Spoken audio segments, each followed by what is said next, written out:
Hello, good afternoon, and good evening. Welcome to a very special episode of Ongaku, the podcast where three friends come together and break down what's new in the Japanese music industry. This is the podcast for the week of June 21st, 2019. I'm your host, Ken, and with me we have Luna Hello, everyone. and Gray, What's happening, dudes? and once again our very special guest, Rentford. Hello, everybody. Hello. Yay, we're all here. Yay. Everyone's here. Hooray. No one died. Yay. Not yet. Oh. Jodan. Well, if you guys don't know, this is our very special episode. It's our Music Corner episode, so we are going to be talking about all 40 artists that we did for Indie Corner and now Music Corner, and we'll be going over every single one of them, so enjoy that. And we'll be talking about our top 5 with some honorable mentions later on in the show, so hopefully if you guys really do like our Music Corner and all the stuff that we do for Music Corner, you'll really appreciate this podcast, because a couple of them I haven't gone back to ever since we did our initial review back in October or September. What was it, Luna? I think it was October. Yeah, right. Yeah, I think it was October. Right around then. So a lot of things happened. A lot of things has changed since then.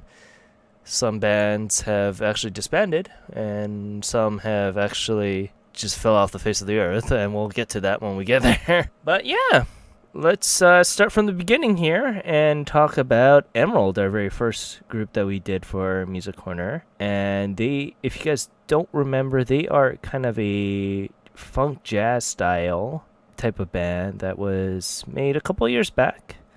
And you know, the first thing is when we initially did their Indie Corner, they just released their album, like I want to say a couple months prior, and everything was up. I really did like a couple of their songs, but we haven't heard a peep from them. And then all of a sudden, now they started dropping a new album, or new mini album, and it's really good. I actually got really back into them because of this.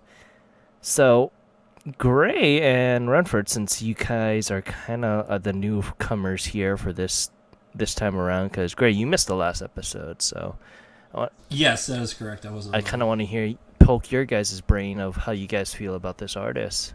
Gray, why don't you go first? Well, I'll say Emerald's song Step Out. I really, really like that particular song. I love the way that the vocals complemented the music.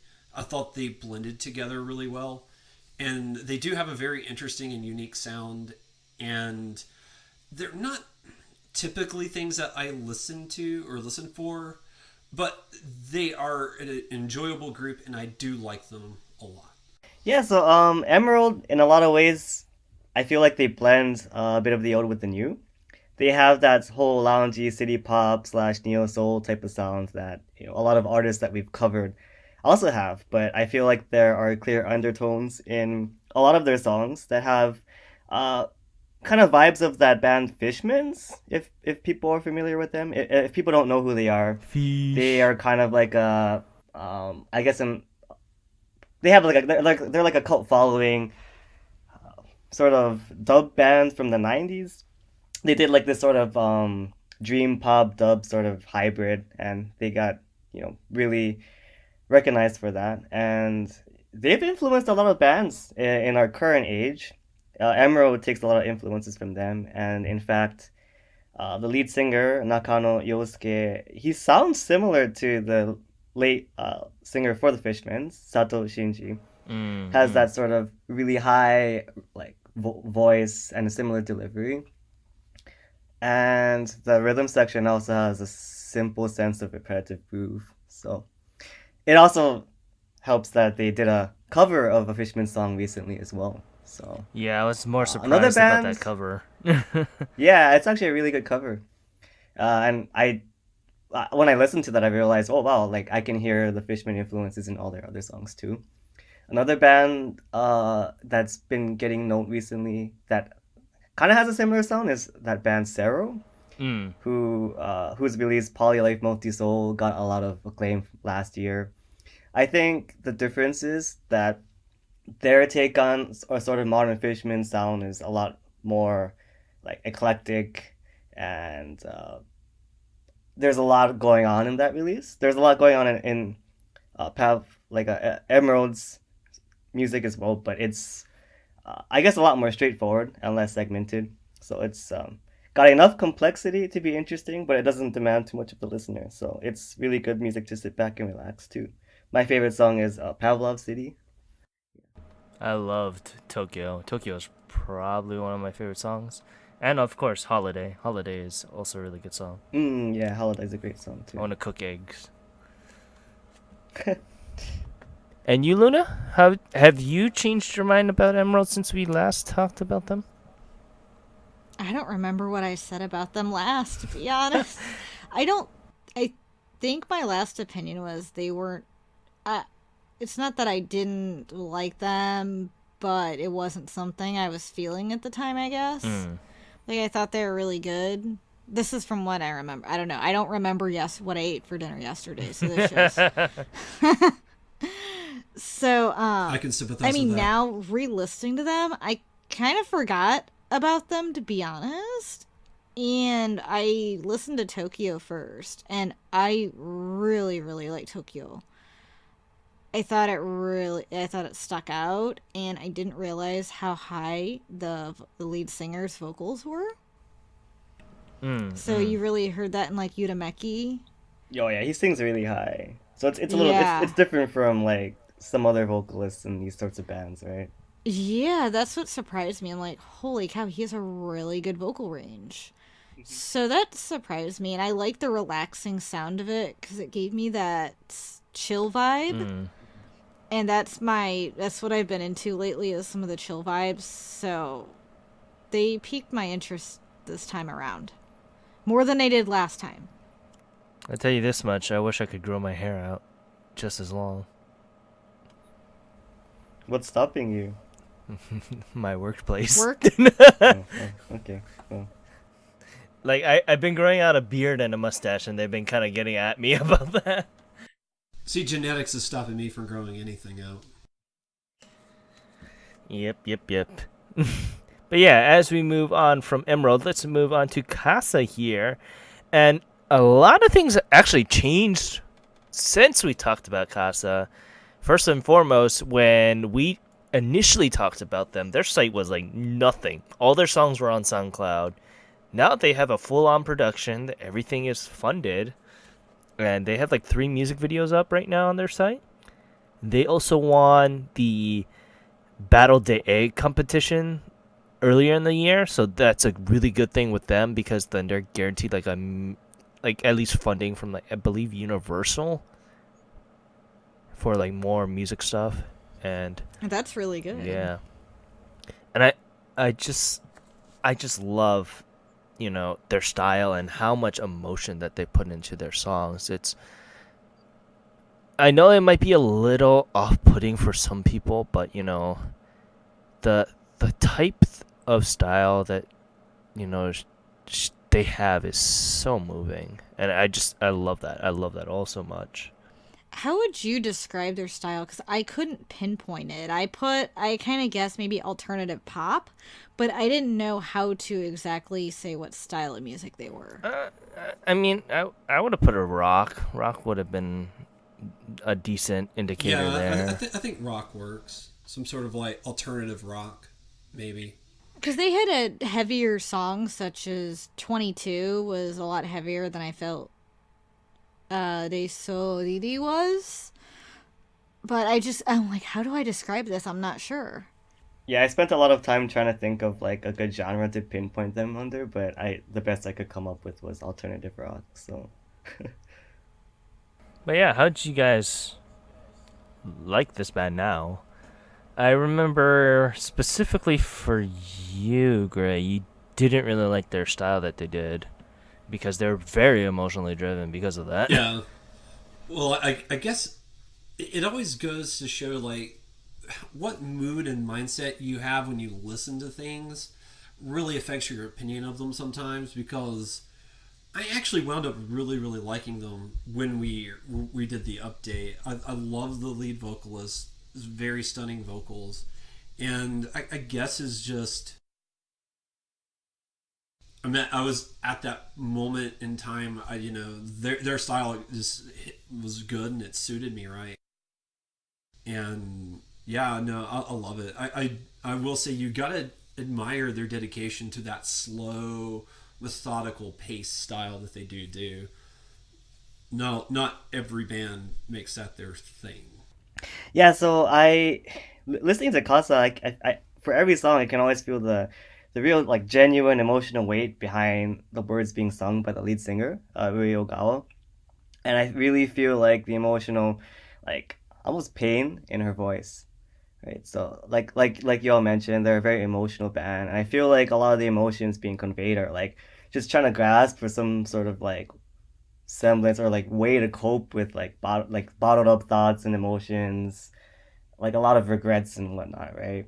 In fact, I feel like an emotional theme. Just trying to listen to the lyrics and what they were singing about as well, is just dissatisfaction with like how things are, like not being able to say what they really wanted to say, all this kind of things that just kind of point to wishing that things could be different from how they actually are. So yeah, I it's pretty emotionally heavy, but I think they're really good at what they do. So I enjoyed. My favorite song by them was this Yume Utsu. I think that song was very emotionally heavy. So I really re-listening to them.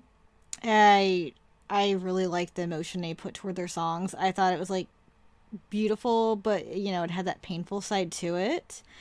And I love the lead singer's vocals as it just went really well with the sound of the music. She had that great I'm trying to think of how to describe it. I guess her emotions and the music and the composition just mix so well together. So I really like De Soriri was my favorite one. I think I translated that right or tried to. Yeah, So 22 was probably my favorite song. I've always loved that song specifically. Even if when they had it only on SoundCloud, I was like, this is probably one of their best songs that they have. And not to knock the other songs on the other EP that they just released. You know, I'm really looking forward to what they have, and I'm hoping that they'll kind of make it big because it is a niche market. If you're a kind of slower band, more emotionally passionate looking band, so I really hope that they pick it up. They won the Battle the Eggs competition, which is really really good. Eggs, if you guys don't know, is a really popular. It's like the SoundCloud of Japan, where it's a lot of indie artists. So, but yeah, moving on from Casa is Babysitter, Scandal 2.0, as I lovingly call them. No, that makes sense. I would agree with that assessment. yep, same. Yeah, so it's interesting for them. It's very very interesting for them because they're very much like Scandal. They are a 4-member rock band. They have everything going for them, yet they've never really picked it off, in my mind. They have some success, and it's like hardcore, like really hardcore. If you guys don't know, they tried to fund their own thing, and they got it like within like 2 days, I think, 2 or 3 days. yeah, it was basically a Kickstarter for, I believe, a music video, right? Yeah. But 2 days, that's not too bad. That's a pretty good time span. There's a lot of Kickstarters that never even hit their goals, so 2 days is pretty Yeah, good. I think they have a really dedicated like fan base. Yeah, they needed to have reached at least $20,000, and they got it within 4 days, and 135 people supported them. Wow. Yep. Not bad. Not too shabby. Not too shabby. The fans are hardcore. So, but besides that, they haven't released much. I'm wondering what's gonna be the next thing for them. Sometimes the They- songwriting process just takes a while. They released a sample track of this song called Sayonara Kuchibiru back a couple months back, but besides that, there's nothing much that I can say. Rentford, how did you like this band? So at first, to be honest, I didn't feel like anything stuck out to me. Like I was really reaching for, I guess, good things that I could say about Babysitter. But ever since then, kind of sat on it for a little bit, and I think I really like them now. So the first thing that I thought of when I heard them was that they remind me of a mellower female-fronted version of Cinema Staff. I guess just the way that their compositions are written, they use similar like chord voicings and lead guitar tones, and they both have kind of almost mathy elements at times for like the lead guitar and like transitions from like as far as dynamics go, but they always grounded just short of that. And the chorus is always very like straightforward, like almost I guess like alternative rock, and so there's always a lot going on in the background behind the vocalist's voice, but it's I feel like her voice, the timbre of her voice, she has a kind of like a steady, soothing voice. It really balances it out. So, yeah, I found myself humming their songs just without realizing it, and at that point, I guess I realized I started to like them. So, Goddamn Kyun Kyun Kyun no Dashte syndrome.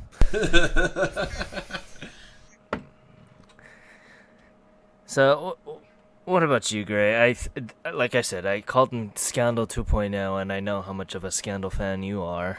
Yeah, girl rock bands are a real weak point for me. They don't have to be doing a whole lot for me to typically like them.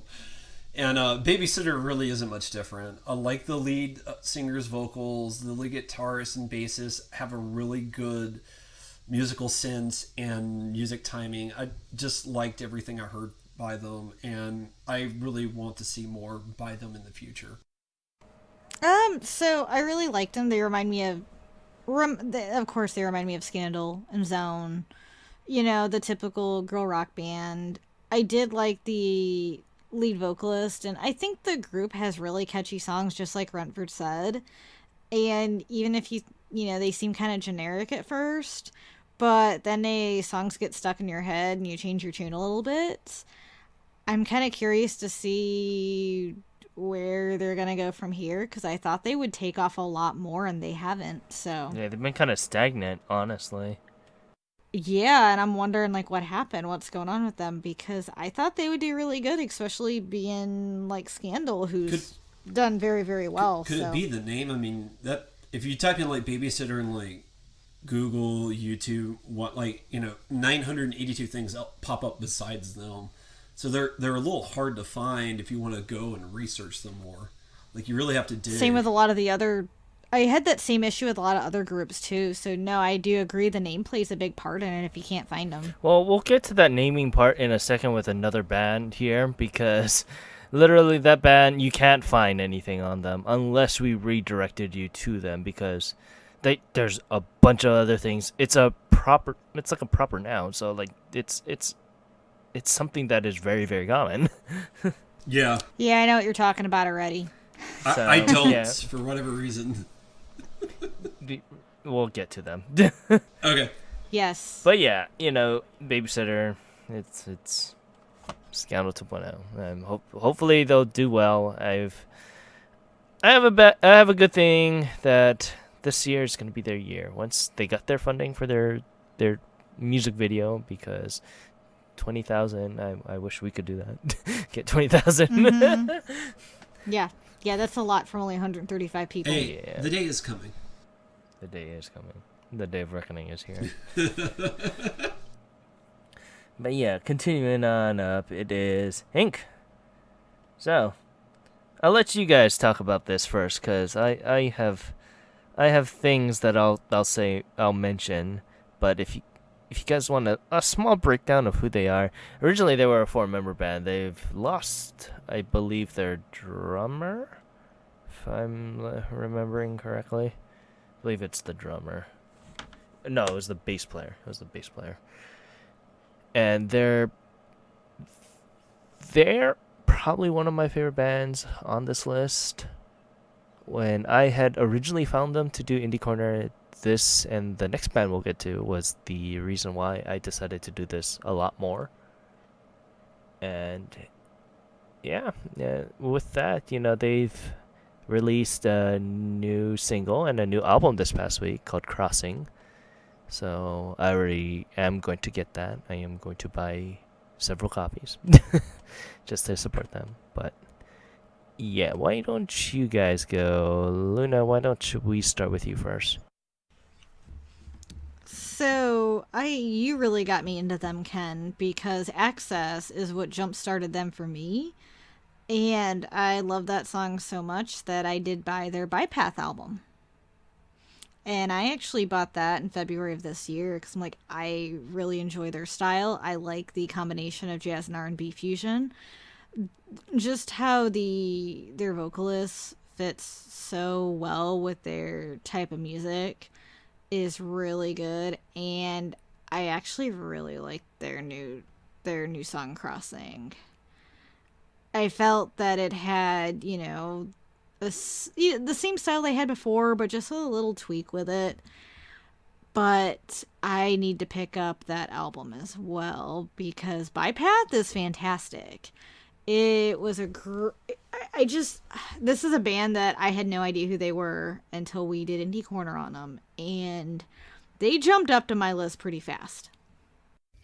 Yeah, so, jeez. Just like Ken said, I think this Inc. might be one of my favorite bands on this list. Well, I guess we'll get to the rankings later on, but yeah. So their sound, I guess they're a band that will always make you want to move, but compared to the other artists that make really danceable city pop, I feel like there's a lot more subtle thoughtfulness going on behind every song. Like the drummer, Yasuyuki Sugawara in particular, I guess as a drummer, I feel like the way he just approaches it is really interesting because he's always adding in little variations to his creative beats and fills, but it he's never like distracting or detracting from the rest of the song. It's just always like subtle changes that make it like add a little bit of flavor. Nothing ever distracts it from the vocalist, now Mori's voice. And same goes for the guitar player, Jun Okuyama.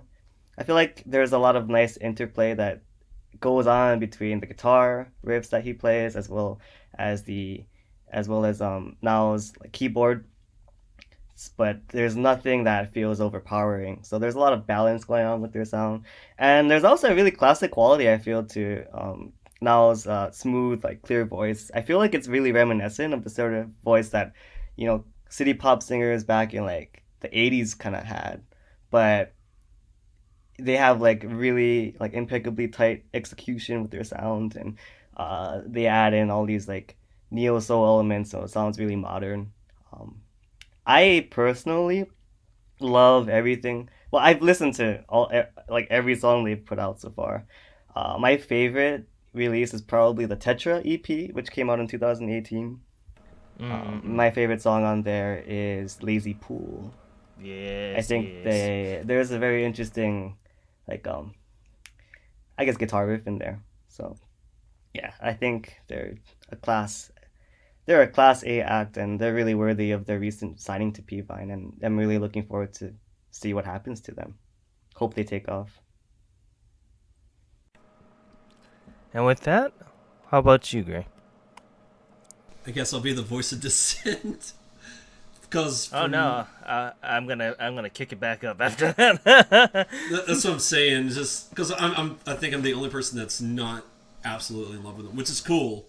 But I struggled back and forth all week about this because it was really, really difficult for me. Because on one hand, I kind of like how smooth they are, and I really do like the vocalists and the way that she sings, and I love the sound that she produces. But at the same time, I had a hard time finding the music that to really like speak to me and move me in any direction. Like every time I listened to it, every time I listened to one of their songs, it felt like noise not so much music, and it sounded like music, but it didn't feel like music to me.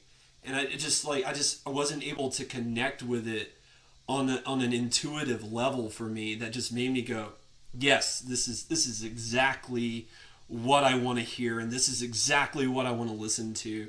And I struggled and I struggled. I listened to every song that I could find on Apple Music. I listened to Access like 3 times. Like, I really fought and really dealt with some demons on this one. This one and another one we'll talk about later. They're very talented, and there's things that they do that I like, but at the same time, I had a really hard time. You know, to Kind of call it finding just that. noise is kind of. I don't mean that's not what I mean, and I'm sorry. It's No, it's fine. It's fine. It's fine. it didn't sound like noise. It just felt like it. I'm trying. I'm just ribbing you. Don't worry. Oh. I'm having a hard time like describing how it felt to me as I listened to it, because like it's like music moves you in some manner or capacity, at least to me, and that's what I need in order to like it, and Right. I just didn't find this or movie. yeah, It's just, or it doesn't, like in this case for you, right? yeah, and it's one of those groups I wanted to like, because everything about them on a page, I would love them. What's I funny just didn't is like it. when we did this last time, you said you really, really like them, and that's what boggles my mind, honestly. Mindset, mood. I don't know. I don't remember what my mindset was last time. I do like Access, and Access is a good song, and that is my favorite. But overall, it's just I don't know. I wish I liked them more than I do. Bum Sorry. me out now. I'm sorry. Great. No, great. No, thank you for your honest feedback. All I have to say is, Otsuka sama desu. Sounds like it was a struggle. So thank you for your hard work. Thank you. Well, and it's like I said, like anytime like we talk about a group or one, like I genuinely want to like them. I'm not looking for reasons to hate things, but it's just sometimes Well, like now the I music am. doesn't move. Now I am. Oh no.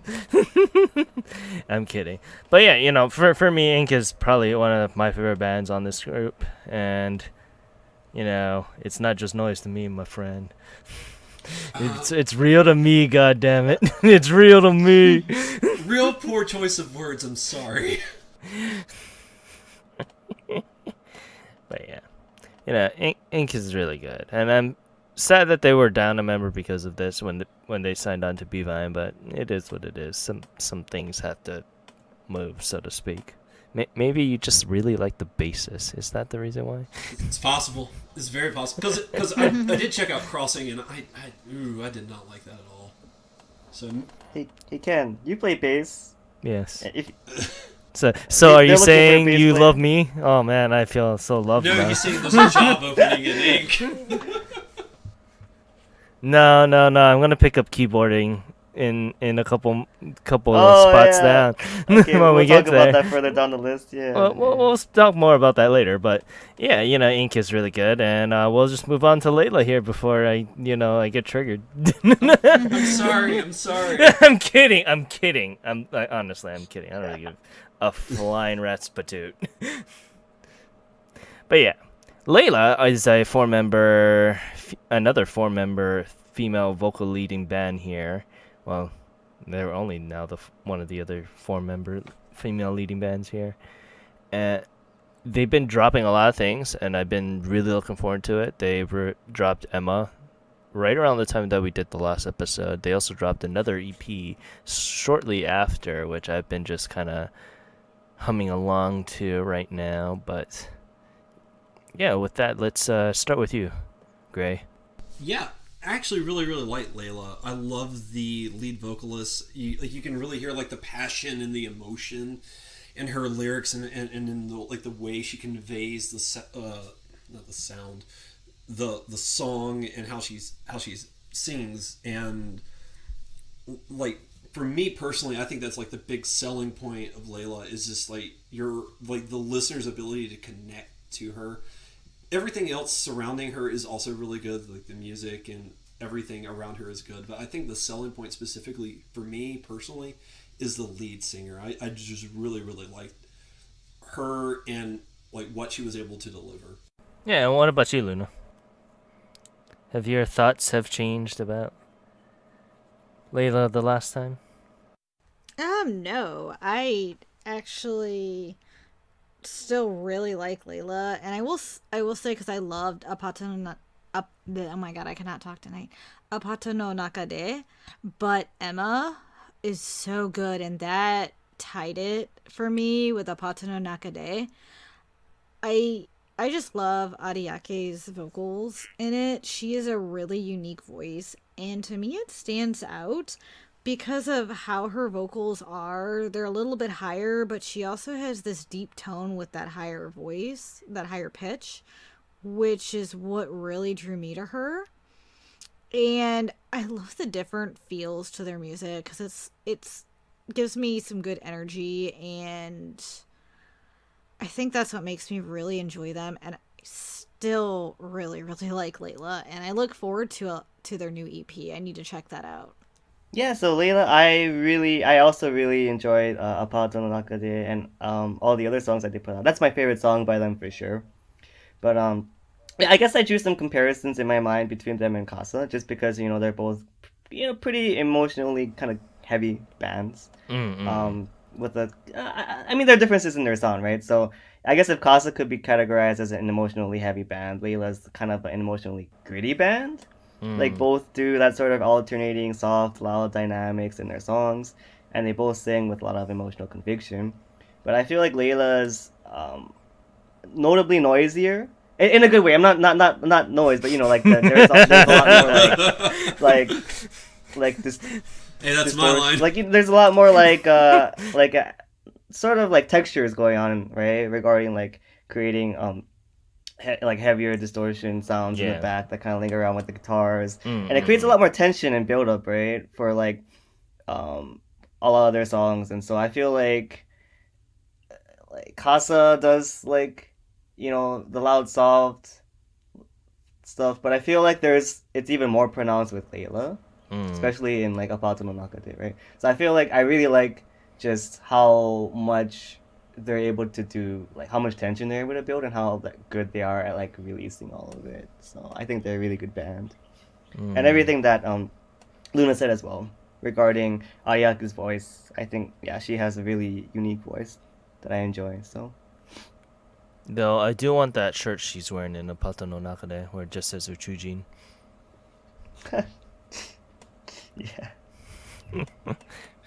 Meaning alien, but yeah.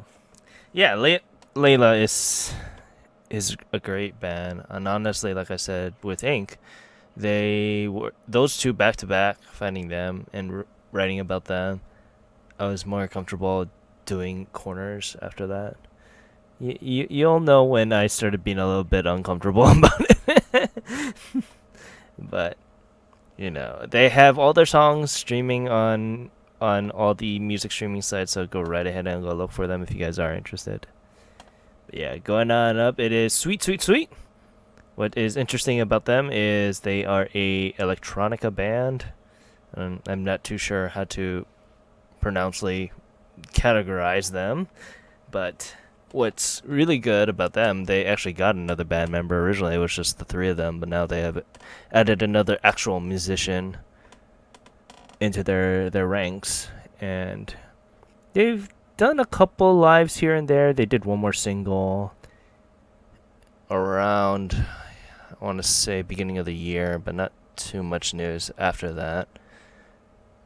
What did you initially thought of them, Rentford? Yeah, so Sweet Sweet Sweets, their name is written in all caps, no spaces. And I think they sound like that, definitely full of sugar.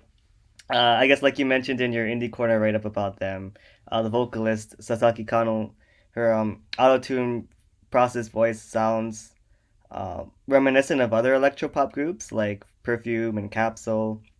But it's even more like exaggerated. It's processed to the point that I'd say she sounds more like a Vocaloid voice, like Hatsune Miku, than she does like a human. And so I, the instrumental arrangement done by who was it? Goto Yohei and Kawaguchi Yukie, it's completely electronic. So they are an electropop band, and just like how Kano's voice has been rendered to sound like a Vocaloid, their instrumental arrangement definitely takes cues from other electropop Vocaloid producers like KZ.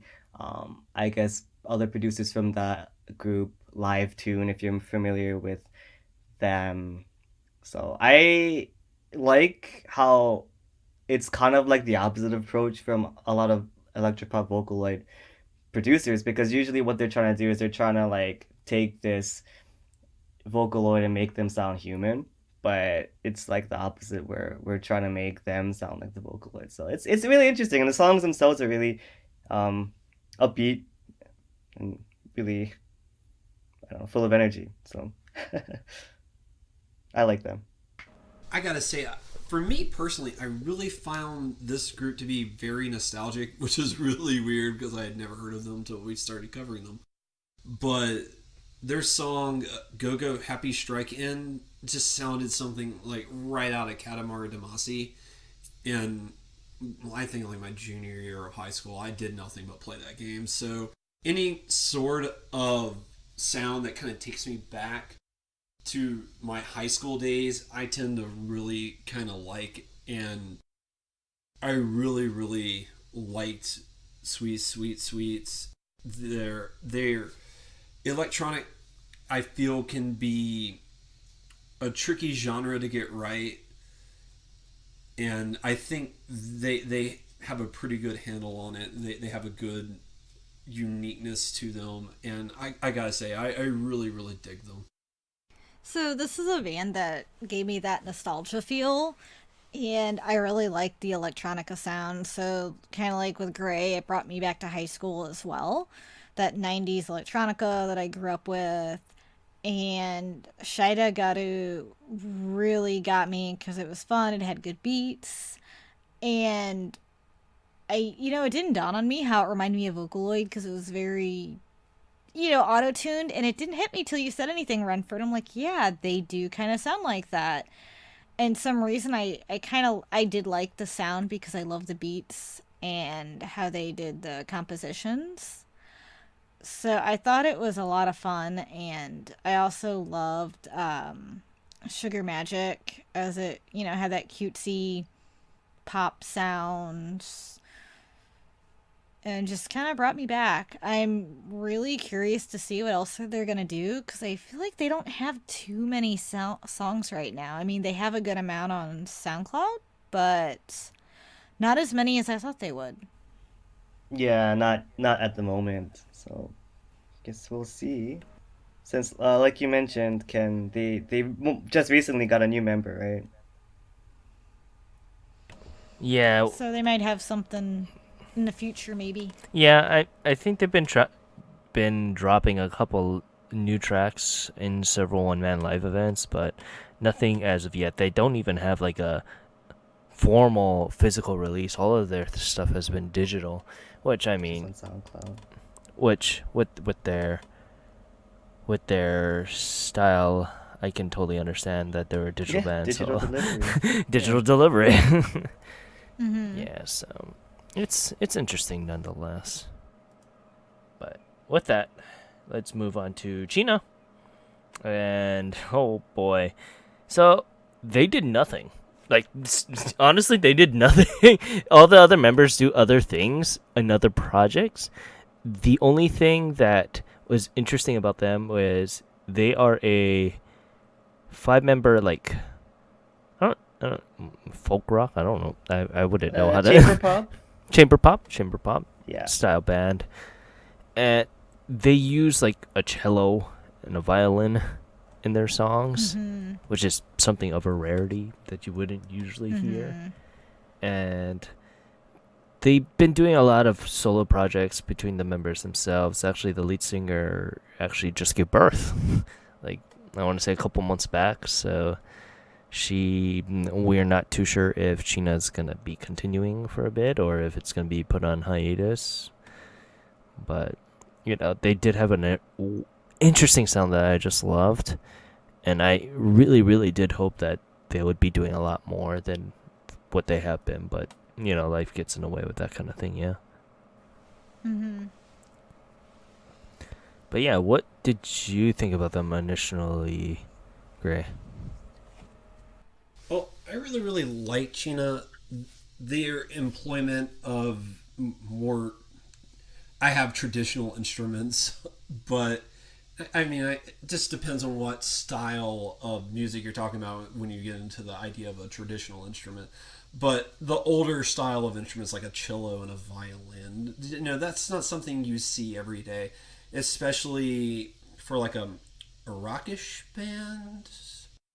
And I really, really like that. Like, I grew up on 80s rock music, and I mean, don't get me wrong, I love guitar riffs as much as the next guy, but sometimes you get burnt out on it a little bit, and it's really nice to hear something that's different. And I think this group particularly shakes that up quite a bit, and I really, really like them. And also, the vocalist is a really, really good sound to her too. So, this was a group I think I had mixed emotions on originally, but re-listening to them, I love the combination of the violin, cello, the drums, piano. I love it, especially hearing the cello and violin. I really enjoy classical music, and it's not something you hear too often. A lot of those instruments utilized in this type of music. So I like what they did with it. I thought they had a really beautiful sound because it had that live orchestra feel to me. So it's not a band I could always listen to because I will say I have to be in the mood to listen to this style of music. But I love Shirabis and Terabino Dorama. I just thought they had a very unique sound that when you hear them, you would remember them.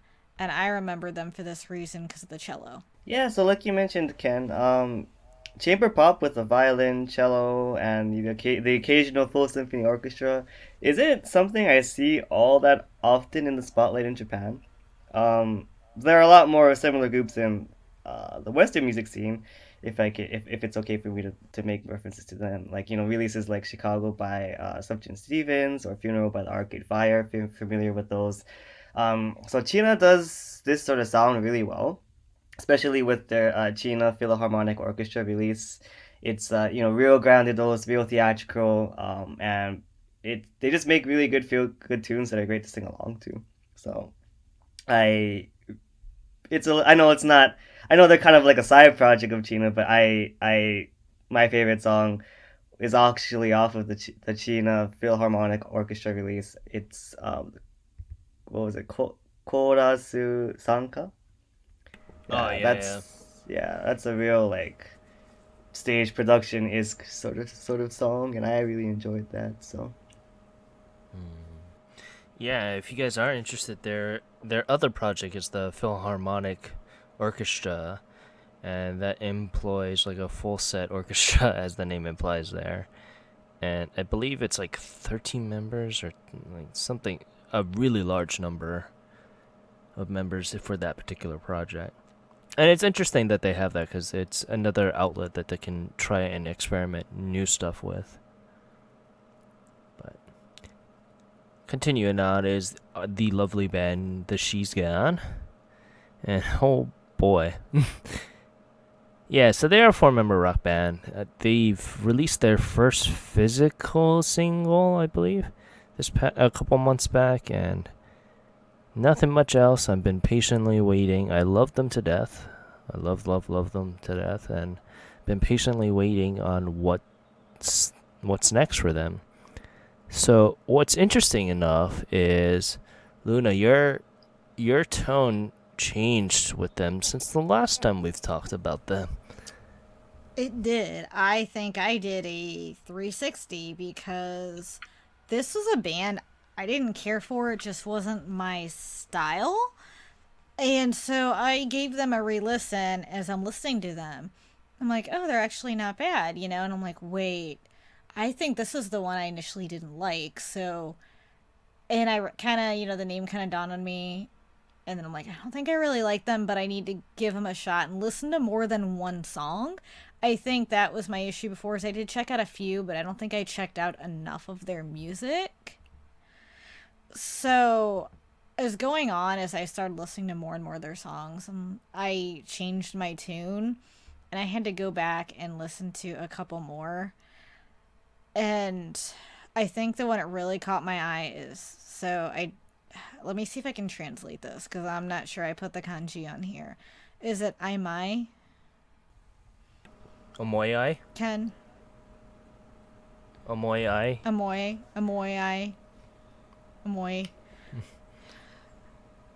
Amoyai. Yeah, I believe that's the one, right? Wait, hold on. The correct one, yeah. I think so. That's the one that they have a video for, right? Yes. Okay, yeah, I think that's the one. Yeah, Omoyai. But their songs are very relaxing, and I think maybe I was just in the mood for music at that time, because lately I've been listening to more of the relaxing, chill stuff than I usually do. So I feel like for me, sometimes it's mood, and if I'm not in the mood for something, I'm probably not gonna like it, and I'm thinking maybe that was last time. And I'm glad I gave them that second shot because of their tone and their music. And I'm trying to think. They were a little bit nostalgic to me too. I guess it's the sound they had as well. And I didn't know how to classify their sound. I guess like rock. But I'm really curious to see what else they'll do, because they got me a little bit more interested in them now. I'm not writing them off yet. So they're not gone yet. Ha ha ha ha. I see what you did there. Yeah, so the She's Gone. I know you and I can have listened to these guys a lot. Yeah, so I think it's good old Japanese indie rock. There's a little bit of a emo influence in it. So I feel like they're overall a very no frills band. They're not trying to do genre fusion or anything. They're just trying to have a good time while sticking to their guns, which is apparent in songs like Omoe Ai and Love Story, where the bassist Daishi, he has some pretty cool stuff he does, right? He will switch the feel up by adding in like a little two-handed tapping portion or some slap bass here or there. But there's nothing that takes away from the overall atmosphere. There's a sense of coy innocence in their songs, both in their lyrics and in the overall atmosphere. And I think it's the best way I could describe it was like a feeling of playful melancholy, right? I think that's maybe what gives them a nostalgic sort of feel that you were maybe trying to allude to, Luna. Just so yeah, I definitely enjoy listening to the She's Gone. Yeah, no, I really like these guys. They're a solid rock band. They don't do anything particularly unique, but they're very solid in what they do. And if you're looking for a solid rock band, these guys are a safe bet. And I actually really like their song Bakemono. I thought that one was a really good one. Yeah, that is a really good song also. But yeah, moving on up is to, oh boy, it is Narkaitaki.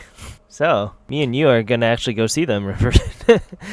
Yep, we're going to go see them. I'm super jealous. Can you guys get me some goods, like some Narkaitaki goods, so I go lug up my CD, maybe a t-shirt or a towel? You can just come kidnap me and just take me with you. I'll fit in your suitcase. I'm small enough. She is small enough. Yeah, I know. Yeah, I just want papayas. Yeah. That's all I want. But yeah, Narkaitaki, they now turned into a 5-member band because they added their keyboardist as a former member. Back then, she was only there for support, but it's not so much support when you're just in every single freaking video that they have. every single song in general, right? Because the keyboard is such a key element. But yeah. So, I think she was like, yeah, I guess I'll do this now. And they blew up in a big, big way. And I'm so, so happy about that. I am very, very happy. So, well, I'll be looking forward to their new mini album, Memories. And I am very excited to see them live, And like I said, when I first listened to them, they were the most trolly-ass troll band I ever thought. I thought Mosa wasn't taking this thing seriously, but no, she sounds exactly like what you see, like a fully grown 20-something-year-old lady. Sound like a 8-year-old. But they have such an interesting sound, and I've loved them ever since. So I'm going to baton pass to you, Rentford. Yeah, so Necrai Talkie, of all the artists that we've covered, I know this statistic is brought up a lot. They're the artists that I guess we've kind of gotten the most views for. So we caught them at a good time. They're just so unique, right? Like maybe the first time you listen to them, it might be a little off-putting just because Mosa, the lead singer's voice, it sounds childish, maybe a little like not screechy, but it's not what you would traditionally consider a pleasant voice, right? Yeah. That combined with like all their songs are pretty chaotic. There's like this overblown like synth tone going on that's just like like just like doing all this stuff, and it's just like, oh, what the hell is going on? But then you really realize that um they really get you into their energy, right? Because they're a really fun band, right? And they have been able to craft this unique sound that I've really never heard from any other groups before. And so, to be honest, I feel like they're gonna blow up like internationally because they kind of match the image I feel like a lot of international fans have when they're like thinking about Japanese like crazy music, right? Like super like sugary, super like kind of like wonky, but like enjoyable pop, right? So, um, yeah, really looking forward to go see them. Really looking forward to see what they do next. I'm glad that they got that Suntoy promotion that I think we covered about, right? And so, Oh yeah, oh my goodness, that Suntory promotion.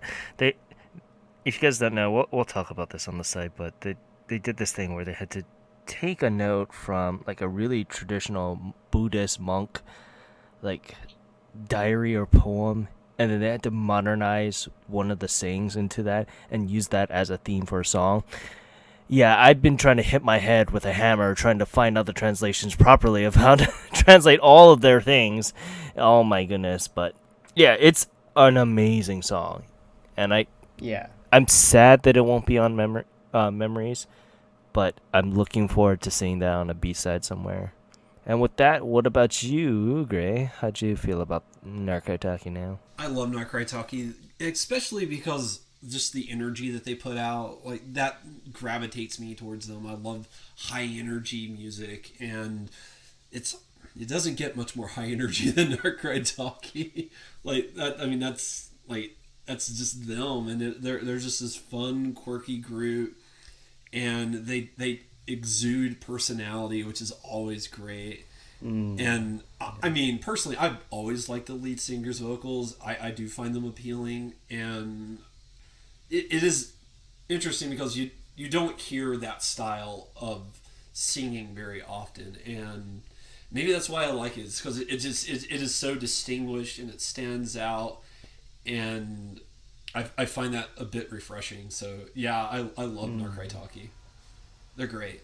And you, Luna, you are probably one of their biggest supporters from us. Oh, I freaking love Necrai.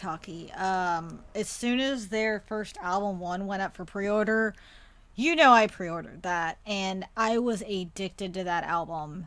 Day one, I think they're a very talented band, and their lead singer has an extremely unique voice.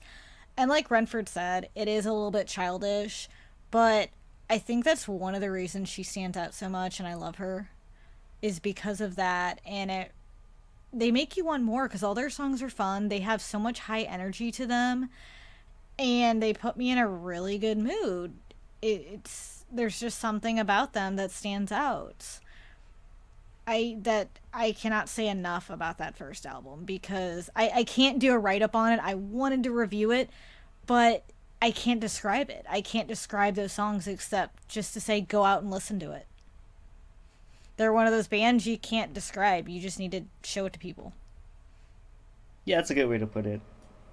Yep, I think yep. it's really amazing how like their energy is so infectious, yet it's not really intensive to listen to, right? Like you can listen to them, Mm-hmm. like their album, and they know like when to pick their moments, right? Like there's just Mm-hmm. they're like it's hard to place your finger on it, but they do this like just wonky like over the top like super like happy pop, but it's like in a way that's really easy to take in, right? So I don't know. Mm-hmm. It's great. I agree with you that Yeah. th- it's just something about them that just catches you and they stick to you, Mm-hmm. and it's wonderful. Yep, yep, yep. And with that, let's continue on to Tendre. Oh boy. So the last time we've talked about him, he just dropped a brand new album, his first album, All the Almighty, and that was pretty much a turning point for his career because he got really popular really fast after that. And if you guys don't know, he's a vocalist, and he used to be the bassist for another band, I believe, and he's been putting all his effort into this project, and that is very much seen because he also got partnered with Honda for their Honda Goes motorcycle collaboration. So more on that in a bit, but you know, Tendre has an amazing style that I had initially brushed off when we first did them, but I've done a quick 180 about face about that, and I just love everything he's done ever since The Almighty. And Documented is probably his best song that I've loved. I've loved Signed. I loved all the releases after that, and I'm looking forward to his brand new mini album that's dropping later on in the year. But it's been good all the time now. So, for, why don't you go, Gray? What did you like about Tendre if you did like him? For me, I think Tendre should be selling mellow yellows because I think that drink perfectly describes his music style. I mean, that it's just like mellow as it could possibly be, which is a little much for me. I'm just not into mellow music, but he is really really good at what he does, and I do like his sound and his voice, like because he has a way of harmonizing his voice with the music, and it sounds really really good. And that's like my favorite song of his is Sign because I think that's when it shines the most is in that song. So, but yeah, he's just a little. I did like him. Like I said, he's just a little mellow for my liking, but I mean, he's still really good. Yeah. So definitely going off of what Gray was saying. Yeah. So his voice, so Tender's voice is really gentle and laid back, and I feel like of all the neo soul artists that we're gonna talk about on this list, he really knows how to play to the gentle tones of his singing voice, right? Like he doesn't belt, but he doesn't have to, right? Because how he sings definitely perfectly complements the type of music he makes. So, like, what's interesting is like when you listen to his music, you get caught up in thinking like, oh, like he's just a chill out kind of dude. But there are definitely songs that are really upbeat, right? Like Sympathy, right? Songs that really make you move. But there's still something intrinsically relaxing and soothing about the tracks, right? Like you can move and groove to it, or you can sit back and chill. I think it all has to do with his vocal delivery, right? That's like the main thing that really sets the tone for his music. And like, yeah, he really has a really gentle like voice. So it's just really easy to listen to. I love Tinder a lot. My favorite song is Lately, I think. But that was a hard choice. I think I don't know. There isn't a single song I dislike. You know, I am probably gonna buy that vinyl version. I really, really want that vinyl version for Not in Almighty. So, Yeah. oh boy, oh boy, oh boy. So, what about you, Luna? Have your thoughts changed about him? I don't remember what my initial thoughts were. Is that bad? No, we. So to preference this, we placed him dead last on all of our lists, or near the bottom. What? Oh, Yeah, we- Yeah, I think him and the She's Gone I had near the end. Yeah, because it was right before he dropped his album, and he did nothing to promote it at that time, and all that we had on was, I believe it was Ride, and that song is, if you're listening to Ride as your first song, that's kind of a bit much because he goes really out there. Yes. Yeah, and I guess I spent a while listening to a couple of his things, and I made sure not to start out with Right Again, which I didn't because that wasn't the first one that came up. It was actually Document. And I did change my mind as I think he needs to be higher up on the list now.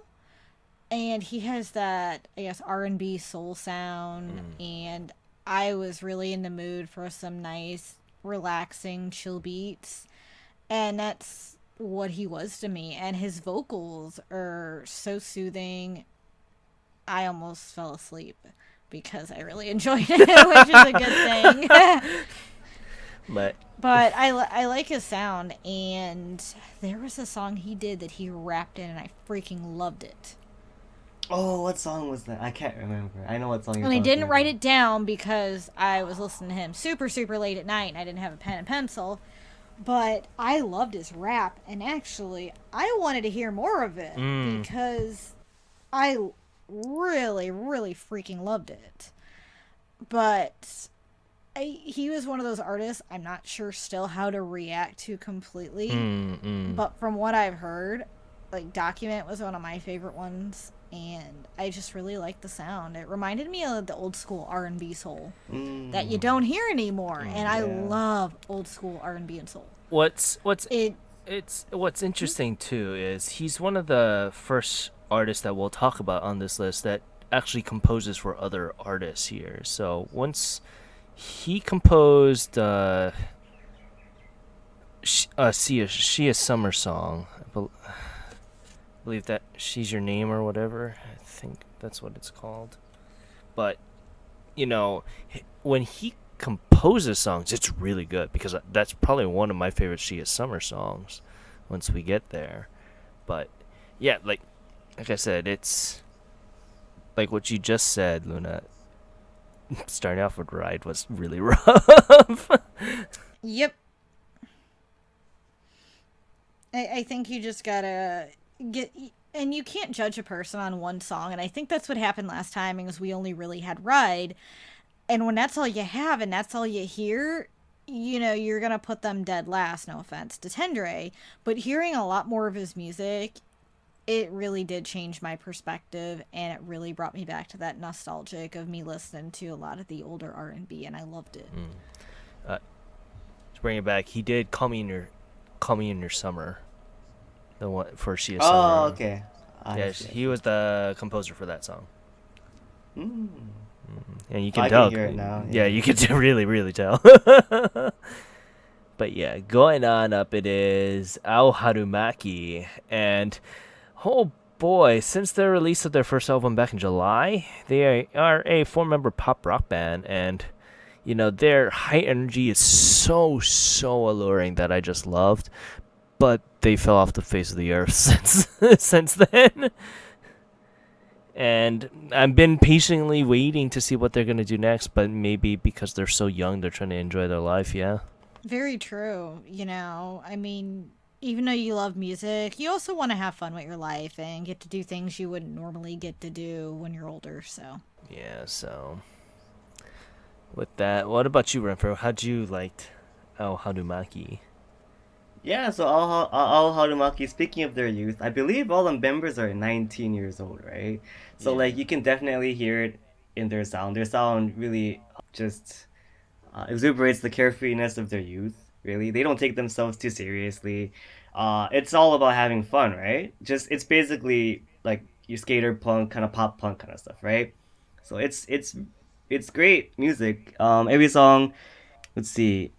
Yeah, there's a genuine sense of wanting to have fun, which is really driven by the keyboardist, Andrew's, his playful synth tones and riffs, and also the vocalist Akiyama Saru's vocal delivery. I also really enjoy. Like, uh, something about it, like he just the way he sings is just very matter of fact. So it's like he's not trying to sound good. He's just like singing, and there's something really like honest and like just young and carefree about it. And so it's, listening to their music, you put you in a good mood, right? So I really enjoy listening to Ao Harumaki. My favorite song is probably Yoin. That's one of the songs they have a video for.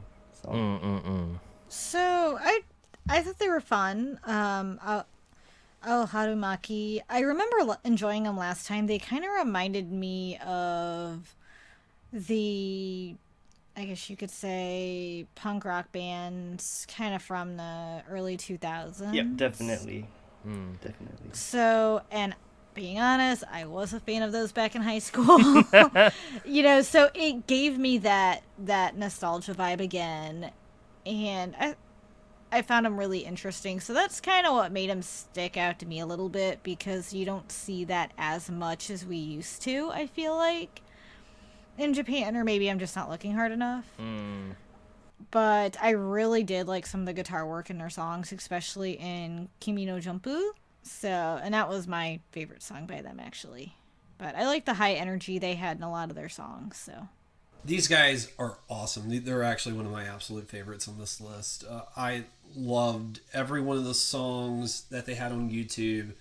It kind of breaks my heart a little bit that they're not producing music right now, but hopefully, they'll come out of it and we'll get to hear more of it. They certainly do have. I think the last time we talked about them having this, like an anime-ish style, and I think that's one thing that I find really appealing is like, because they do, it's like, it just sounds like when you listen to their music, it really sounds like something that belongs at the front of an anime. It just does. I don't know why.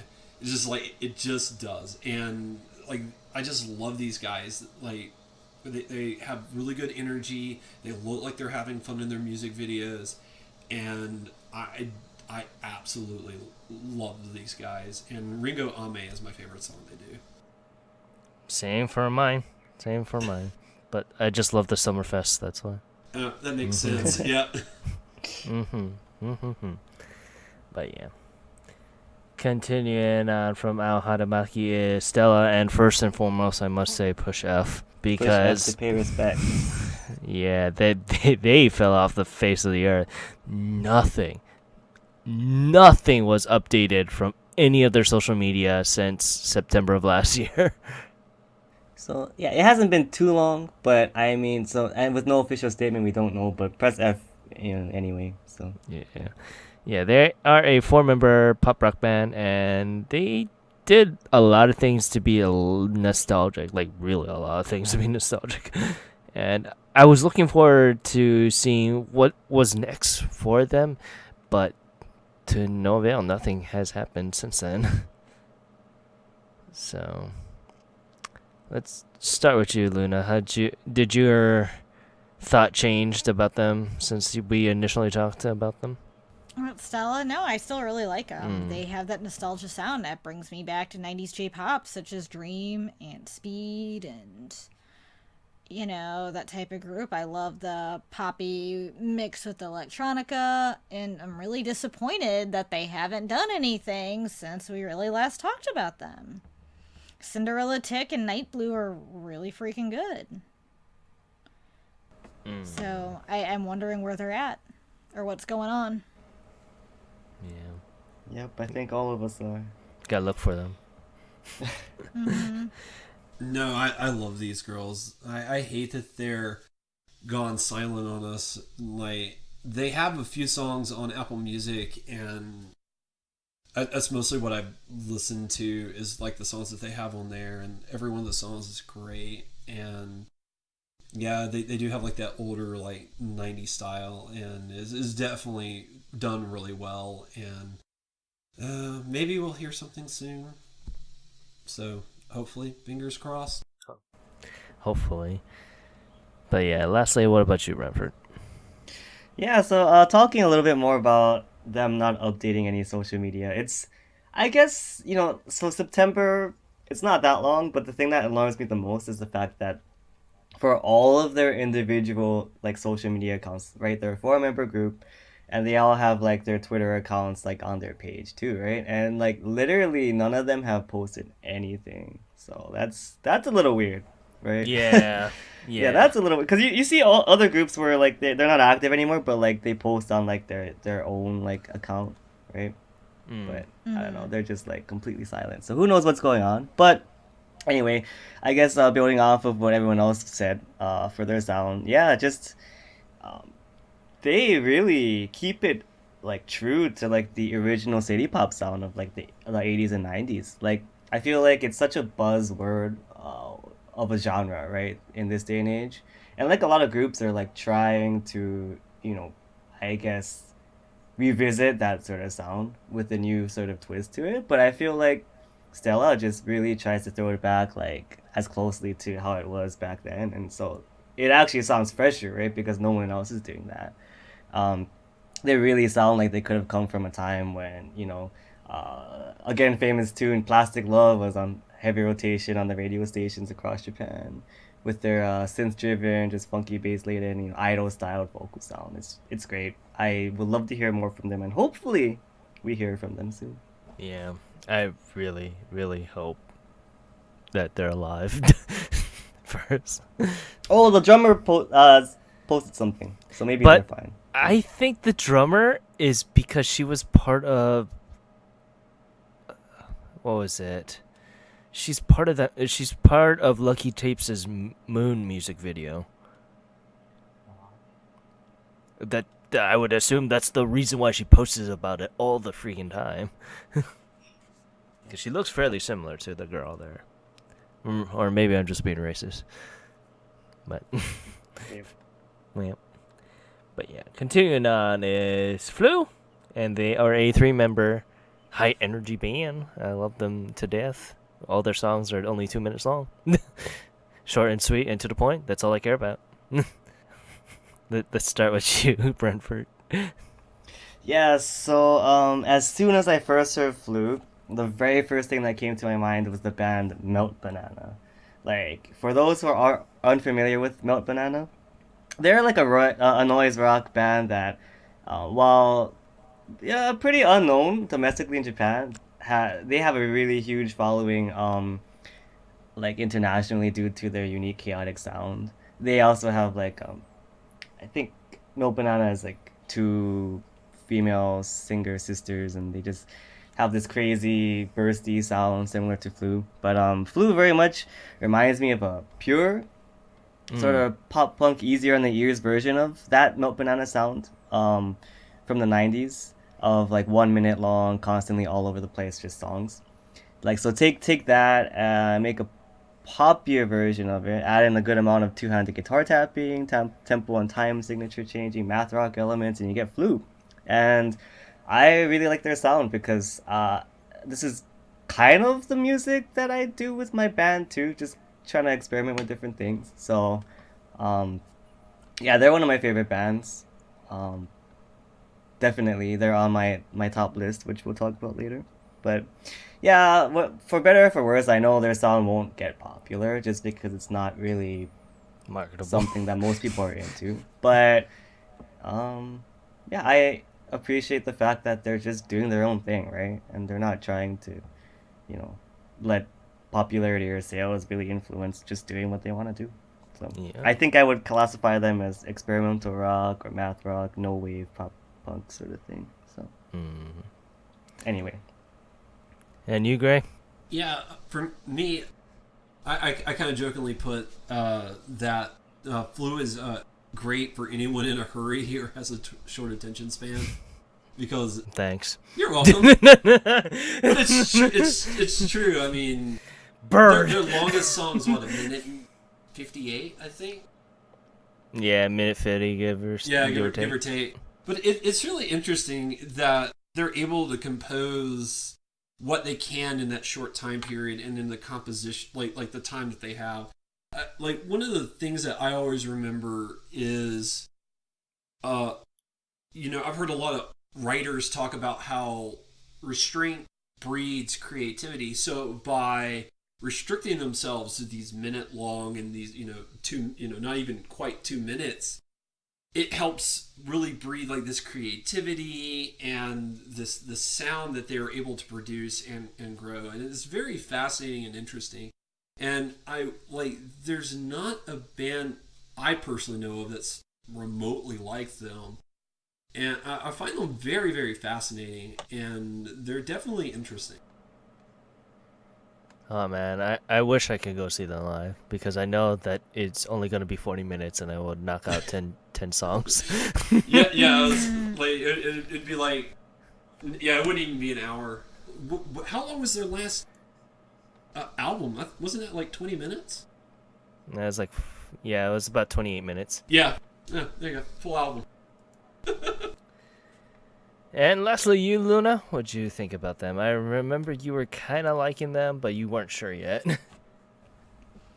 So, I actually do like their energy, and I love how short the songs are, because since they're straight to the point, after each song is over, you really want more. You're like, that's it? That's the whole song. I want another one.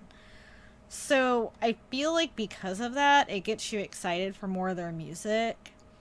And they really do put a jump in your step with how high energy and fun they are. So I think they'd be amazing to see live because you would be really hyped that whole time. So. Most definitely. And with their latest mini album just dropping, I'll probably have to get that too. 7 tracks, 50 minutes. Mm-hmm. Yep. But yeah, continuing on from Flute, it is Sony plus Joe Jackal. And they haven't done much stuff, but I can kind of understand why, because this is a collab unit. They weren't going to do stuff much long, but the songs that they did produce were amazing. I love Sony, very, very much so. I want to see more stuff by them because Joe Jackal, he is traditionally a bass player for a punk rock band, so it'd be good to see him step out and experiment with different types of compositions that he has to do with EDM and just DJing and stuff like that. So it's pretty interesting nonetheless. Start with you, Gray. Yeah, for me, Sonae in general, I love Sonae's voice. To me, I think she's honestly the best thing about the group, or the collaboration. Like, her voice is just, I don't want to say magical, but at the same time, I can't honestly think of another word to describe her voice. It's just so enchanting and great. For me, Jitter Jack, I think it depends on the song. Like, some songs are really, really good, and some songs, I think, like Jitter Jackal's, like, his musical compositions feel like they're all over the place. And they kind of contrast a little bit with her vocals and his music. But it's not every song, it's only just a couple of them. And the songs that they do have that connectiveness to there. It's just really, really good. Particularly their song Magical Love, I think is just a really stellar song, and definitely one that you should check out. So Sony's voice is amazing, and I freaking love her. And I love how Jittery Jackal's, I guess you could say, composition and melodies just really flow with her voice. And I know since they're a collab unit, they probably, like you said, won't do too much together, but I would love to hear if Sonae just did her own stuff, because her voice is so amazing. It's powerful, it's gorgeous, and I loved the songs they have out. I had a tie between Dreambreaker and Salt, but they're just amazing, and Sonae sounds so good live. I was watching some of the live performances they had. Fantastic. I cannot say enough, and I wish if they had more music out, I understand why they don't, but I want more. Yeah, same here. I would like more from this collab too. I actually was a fan of Atlantis Airport, the band that Sonnen was the lead singer of before, and so I was really sad when I heard that they broke up. But I knew she was working on other projects, and so when I heard of Sonnen plus Jittery Jacko, I wasn't familiar with Jittery Jacko at all. But listening to this, geez, like going off of what Luna said, I really like her voice. Like actually, so I like how Judy Jacko kind of used her voice to kind of create like a really haunting sense of atmosphere with these songs, and so like there's just a really good um sense of atmospheric techno going on here. I would really like to hear more of. It kind of reminds me of this other collaboration with Salyu and Cornelius, if people are familiar with that. But that's a little more off the wall. This is more grounded and really. So this is one of my top releases on this list. So best collab I've heard in a long time, actually. But yeah, with that, let's continue on to Ditzy Sunfist. Good old Japanese punk rock, full in English, like how it always is, right? But yeah, they are a 3-member pop rock band, and they haven't been doing much. They did release a new single and been just touring all the time. However, with the announcement of Aya, the guitarist's marriage to the guitarist of Uva I'm still mad about that, but whatever. That announcement being there, I wonder if they're gonna continue on. I mean, she probably has to have a family and stuff like that. Let's hope not. Let's hope. Let's hope that they continue on. Sorry, I should clarify the statement. You could have a family, and yeah, you can do both. Why not? You both? can do both. Yeah. Use your kid as You can do inspiration both. for music and keep going. Yeah. Yeah, Record your what's kid. Yeah, record your kid. You know what's funny is that they are on the same day for Rockin' Japan, but Ditzy plays first and Uva plays last. Oh man, trying to keep the couple apart, or so Well, they I can mean, attend each other's. Yeah, sessions. that's probably what it is mostly. Yeah, that's so that they can attend each other's lives. Because I think they're on they're both on the main stage actually, so not too bad. But yeah, with that, let's see. How did your opinion change about that, if any, Luna? I don't think my opinion changed, but I think I have a new favorite song. Besides, I really enjoyed "Dream Is Not Dead" last time, but "Life is a Suspense" is freaking amazing. Mm-hmm. I love that song. Yes, it is amazing, and their music was awesome. I will say, like last time I said, the lead singer reminded me of Kamiki Aya. She totally still does. But she also reminds me of a combination of Kamiki Aya with Avril Lavigne. I don't know why. I think it's because of the style of music, like the punk rock style, and Avril had that kind of going. Kamiki Aya had that going for a while. So I love this band, and I really hope they continue on. And I had no idea she married the guitarist from Overworld. They're engaged. The girls They had no are idea. engaged. Huh. They're not married yet. I had no idea. Well, that's Not yet. very Not recent about. news. Yeah, that happened like maybe a Okay. month ago, if that.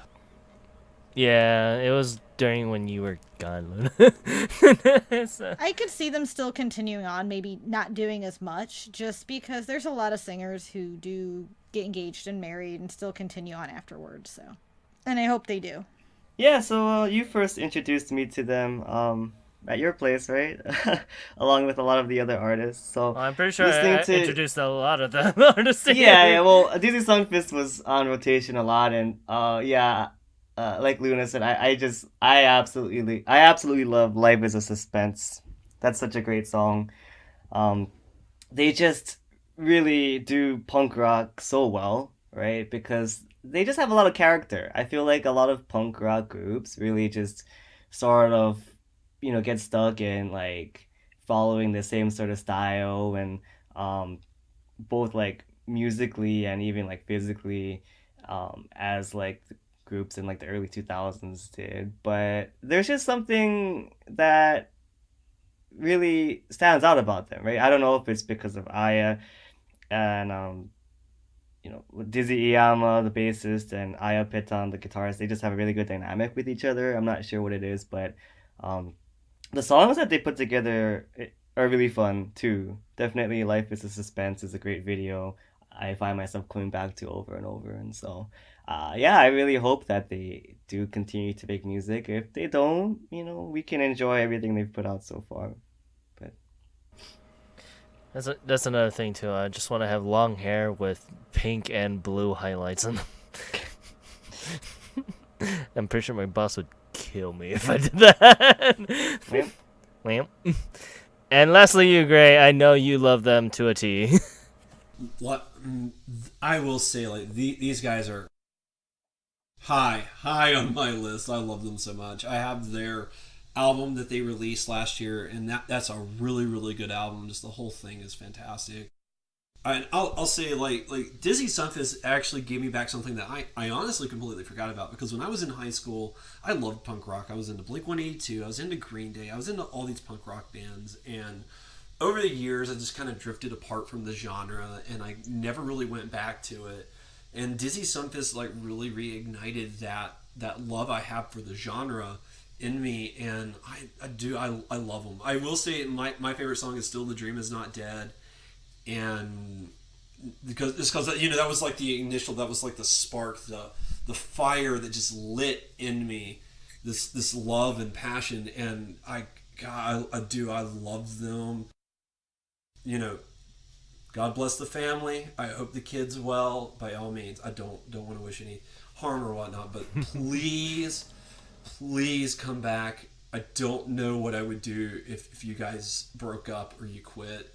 You're great. You're fantastic. Please keep going. I love you guys. Like straight up. you just have to wait like 18 years for the kids band, right? So. Technically 16. So yeah, No, 16 years, yeah. No, Japan, or, I don't know, 12. whenever they want to start. Oh yeah, you're right. 12, that's an arbitrary number. 12 works too. Hey, if the kid wants to make punk rock at like 8 years old, I guess that's a lot less waiting you have to do. So. Well, I mean, you have the lead singer, Dizzy Sunfist, and is it the bassist or the drummer of Overworld? I know you just said, and I'm still... It's the guitarist. The guitarist. They're both guitarists. Oh, yeah, the kid's going to be in some sort of rock. You just know it. Yeah, for sure. Well, she just picks up the sax or something. I reject you, Mom. I want to play this instead. Okay. We can work that in. But yeah, Dizzy Sunfist is always a fun-loving band, and I wish them the best. And it's too bad we won't be going on the day that they are performing. But yeah, that sounds myself. Hope. That sounds. Oh man, that day was gonna be crazy regardless. True. Oh, I mean, the opening act is Dizzy Sunfist, and it closes with Overworld. Yeah. That's insane. Yeah. Continuing on, it is. I've always struggled to how to pronounce this. Is it Eel or Ellie? Is that how we decided to pronounce them? Il? Or her? L? Eel? L? L? Oh. L? Ely? Yeah. Ely? Wait, I think there was like... okay, I will, yeah. But, so when we first did an article about them, she just started, like literally 6 months prior. So we gave her the benefit of the doubt, and we didn't really harshly criticize her. Now it's fair game because it's close to a year now since she started stuff, and by God, she is someone to look out for. I will tell you that much. I will agree with you 100%. She is someone that I know will make it big in the industry some way, somehow. And it's exciting to watch. It is very, very exciting to watch. But yeah, with that, let's start with you, Rentford. Okay, so I just found out it's supposed to be pronounced Eiru. Eiru? Yeah. Eiru. But that's like in katakana, so I think it's like A or A. I don't know. Ale. Like the Ale. drink? Ale. L? Maybe ale. Eel. Eve. Well, anyway, yeah. So when I first heard her, I think the first song that was linked, it really reminded me of like another Japanese singer that's taking cues from K-pop. But listening to Future Wave really changed my perspective because like I think I was talking with you a little bit about this, Ken. Like just I don't think she's intentionally trying to like bring together this sort of fusion with like this K-pop style vocals and instrumentation with like this sort of city pop Japanese sort of like fusion, but it really comes together that way. I think it's just because like she's into K-pop and just the way that she sings, the way that um she just like brings her music together. It feels so fresh and unique, right? I love Future Wave. I hope it blows up. I really wanted to put her on my top list, but it was a close one. But I think she has a big future ahead of her. Yeah. She is someone that I will, like I said, you guys gotta watch out for this. If you guys are listening, look out for her in the future, because she's one hit away to making it big. Like just one, right?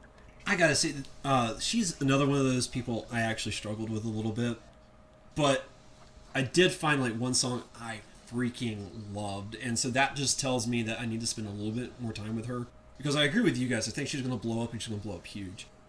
But her song, Makuake, that thing is lit and on fire. Like, I love that song. I think earlier today I said it was, and I quote, fat, funky, and fresh.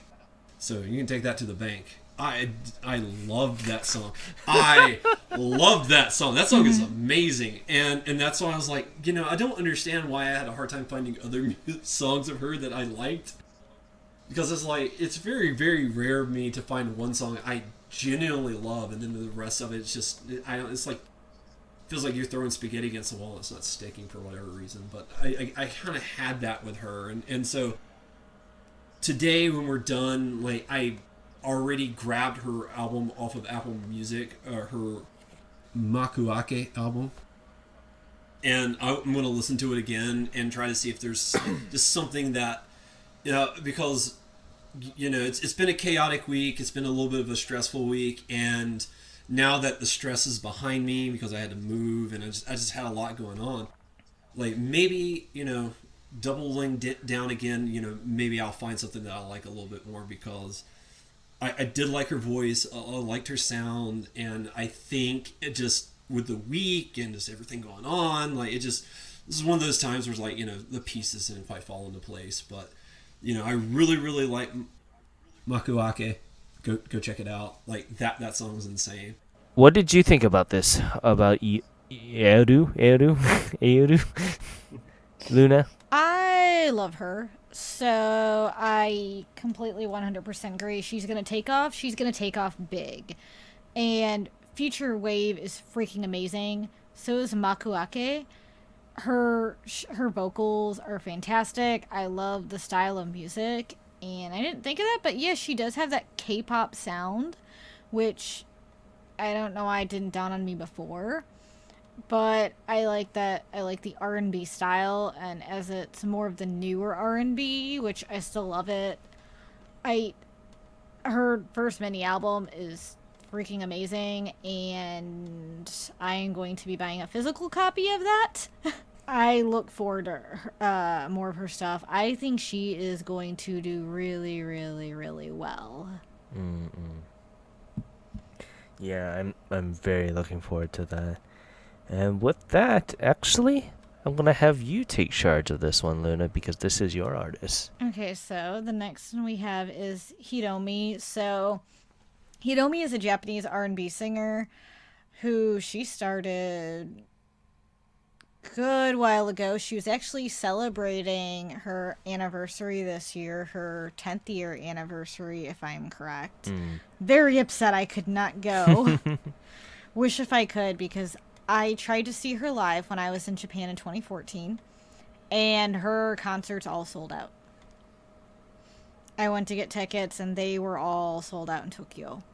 I was extremely disappointed. So, some background information on her. She actually studied at the University of Boston, and she's won several music awards. She is known for her rainbow voice, as she has a very good range vocal wise. I cannot describe how it is, and it was 2/22. She was celebrating her 10th anniversary of this year, so it's pretty exciting. I'm really hoping to see some new releases from her. She hasn't released anything too much lately besides her digital single Overflow with featuring Azu, who is another Japanese R&B singer. I am looking forward to that one, as it's not on iTunes US. So I'm hoping we'll get it eventually. But she has been one of my favorite singers since her first mini album, True Colors, came out. And I cannot give her enough praise for her vocal capabilities. She not only sings, she also writes all her own lyrics as well. And she's teamed up with a lot of big artists and producers too.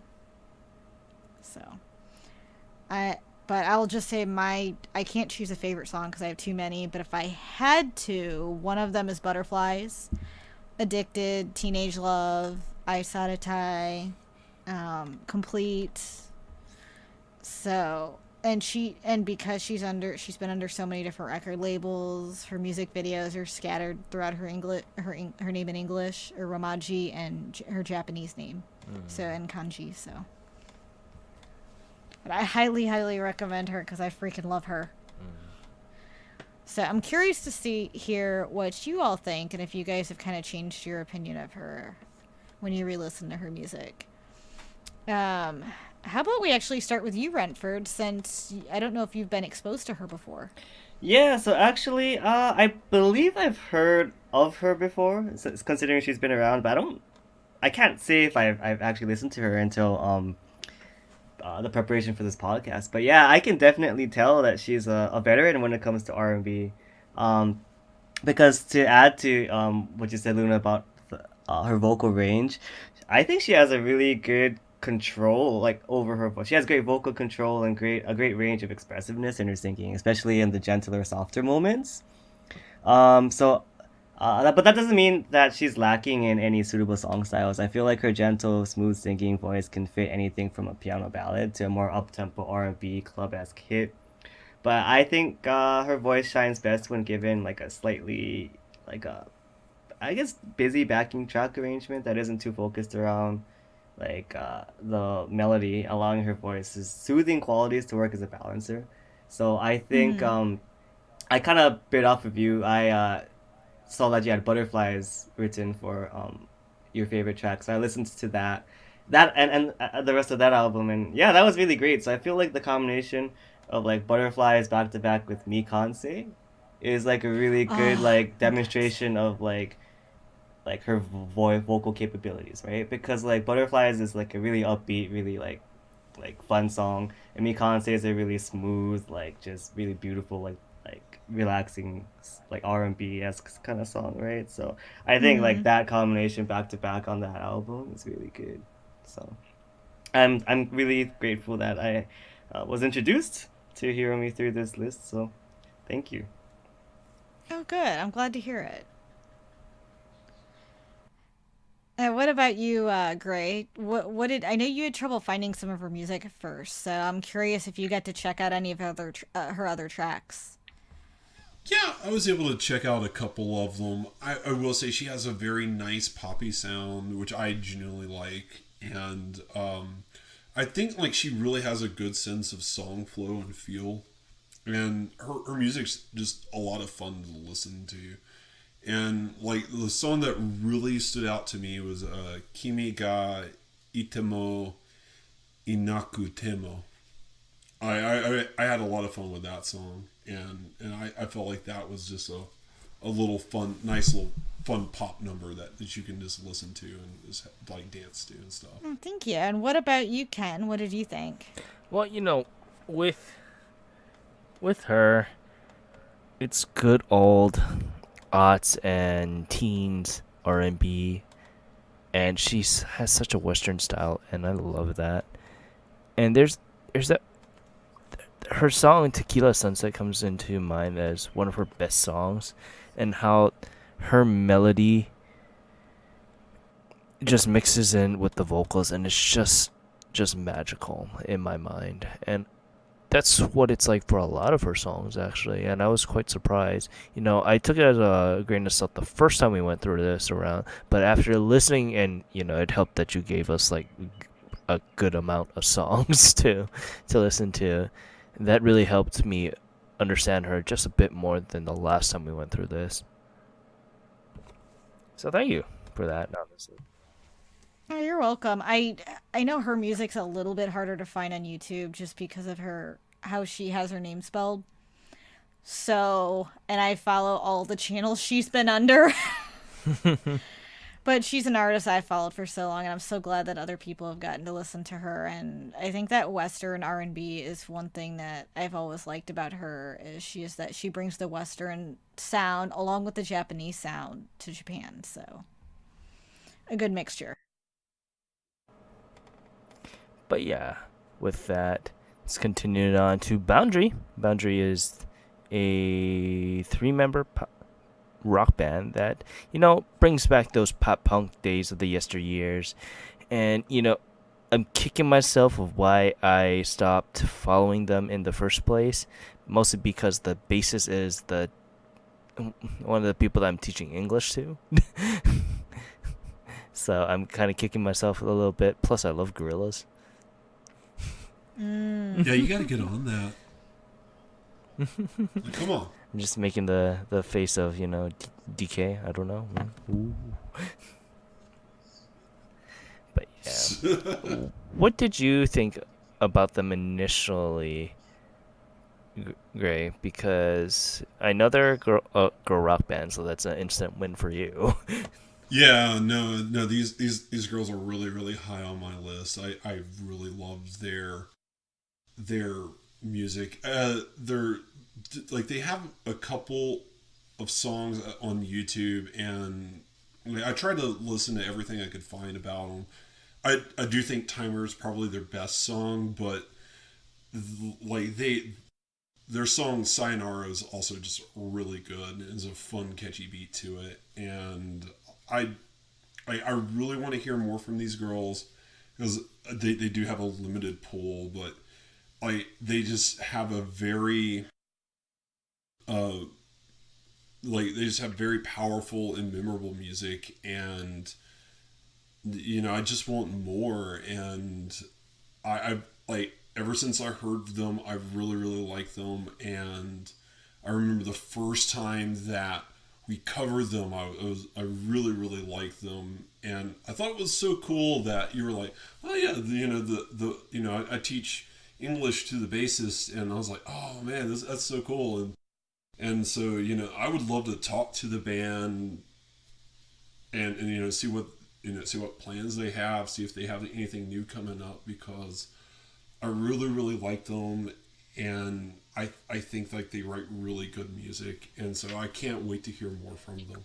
Yeah, so Boundary is very much like a band from the garage rock revival period of the early 2000s, except Japanese, female fronted, and founded in 2015. So like they remind me a lot of like Drops, right? Another band that we've written about. So the vocalist Yuki definitely has some great inner voice akin to Remy from either Glim Spanky or Miho from Drops, but only slightly so. In fact, I'd say that they have a slightly cleaner sound than Drops does. I really like the song Timer. I found it just stuck in my head before I realized it. So yeah, it's it's in rotation in my mind. And have they released anything recently? Yeah, they released I think a new song earlier in the year. But Yeah, they're from Osaka, I believe, right? So yeah, they are. I would like to go see them at some point, hopefully. So, but and lastly, you, Luna. So I also really, really enjoyed them. I love I like the lead singer's vocals and I like their music style. So I'm looking forward to hearing more from them. Baby was a really, really catchy song. And it's just that punk rock feel of the girl rock bands that always draw me in. I don't know what it is, but they always make me love them. That is so true. They have something there that I just love. And rounding out is Penguin Rush. They are a four-member like jazz fusion style band. What would you classify them as, Rentford? I guess the same thing as like Ink and whatnot. I guess jazz, pop, neo soul kind of fusion. It's hard to put them under one label. So Yeah. It's like an umbrella. yeah. But they've Miu's vocals are on point as usual, and they've been releasing a lot more than just Ret from the last time I've checked about them. And they are like they're a group that I can see blowing up also because they love that style of music, and I know that it's becoming really popular now, so they kind of invested in a little bit early. Now hopefully they can cash out on the right time too. But yeah, what had you first liked about them, Gray? Well, like when I was in high school, I was actually a member of jazz bands. So like anything that sounds a lot closer to traditional jazz, I tend to gravitate toward. And like Penguin Rush, they really sound like a jazz band, but just like with a little rock infused into it. But I think they lean a little bit more to the jazz side of things, and that's what I really like about them. Like they have a good sense of style and melody, and honestly, I actually have their album that was released on Apple Music, and I think I've only listened to it like one or two times. But I keep meaning to get to it and listen to it more because I do really like Penguin Rush. I think they have a good blend to it, and jazz is like it's like comfort food for the soul sometimes, and I just enjoy listening to it. So I can kind of connect a little easier with jazz, and I really liked it. Their song Machiko is really, really great. It's got a fun little light beat to it. And so definitely check that one out. And yeah, no, I really like Penguin Rush. I don't think so. I still really, really like their style, and I loved Red before, but I actually have two new favorite songs. I don't know if I'm saying this right. Is it Resentment? Resentment? Yeah. I believe it is. We'll just say yes. We'll just say yes. Push yes We'll to just say agree. Yes, and Le Fleur de Mal. Le Fleur de Mal. Yes. This is a French title, but it had a Japanese title at first, and then when you click on it, it actually had a French title.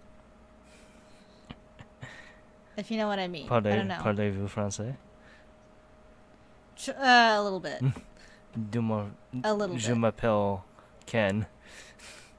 Je m'appelle Luna. Tu s'appelle. I can do enough to get me around in Paris, but I asked a lot of Parlez-vous français. Parlez-vous anglais when I was over there. Omelette du fromage. So, but I still really, really like them. They had a good mix of, I love their jazz fusion, and I think Mio had a unique voice that made them stand out. And I'm excited for they're releasing a second album, aren't they? Yeah, they just dropped it. That's what I thought, because I think when I was like starting to re-listen to them, I'm like, oh, they got another album coming out. But I am really enjoying a lot of their newer songs, so I'm so glad we're seeing more than Rhett. And I can't wait to see where they go from here too. I need to get that second album. Yeah, so Penguin Rush. Sorry, I think they're really smooth. I definitely agree with what Gray said about them being more jazz oriented. I definitely think compared to all the other sort of loungy neo soul sort of funk hybrid artists that we talk about on this list, like Ink and Showmore, they're by far the most like straight smooth jazz of the lot, right? I think it has a lot to do with the fact that Penguin Rush's sound is a lot more piano centered, right? Than with a little bit of like rock, like guitar and other elements added in.